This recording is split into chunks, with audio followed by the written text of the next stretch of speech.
আজকে এই ভিডিওতে বাচ্চাদের ঠান্ডা সর্দির কিছু সিরাপ দেখাবো। এই সিরাপগুলো আপনাদের দেখে রাখা প্রয়োজন। পরে যদি ডাক্তাররা আপনাদের বাচ্চাদের কোনো সিরাপ লেখে তখন আপনাদের চিনতে সুবিধা হবে এই সিরাপগুলো ঠান্ডা বা সর্দির সিরাপ। প্রথমেই যেই সিরাপটা আছে সেই সিরাপটার নাম হচ্ছে লাভেটা সিরাপ। এই সিরাপটাতে আছে লিভোসেট্রিজিন অ্যান্ড ড্রাই হাইড্রোক্লোরাইড। তারপরে যেই সিরাপটা আছে সেই সিরাপটার নাম হচ্ছে লাভেটা এম।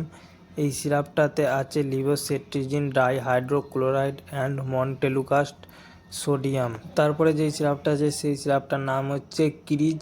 এই সিরাপটাতে আছে লিভোসেট্রিজিন ডাই হাইড্রোক্লোরাইড। তারপরে যেই সিরাপটা আছে সেই সিরাপটার নাম হচ্ছে ক্রিজ এম। এই সিরাপটাতে আছে levocetirizine and dihydrochloride and montelukast and sodium. তারপরে যেই সিরাপটা আছে সেই সিরাপটার নাম হচ্ছে জাইজল। এই সিরাপটাতে আছে লিভোসেট্রিজিন ড্রাই হাইড্রোক্লোরাইড।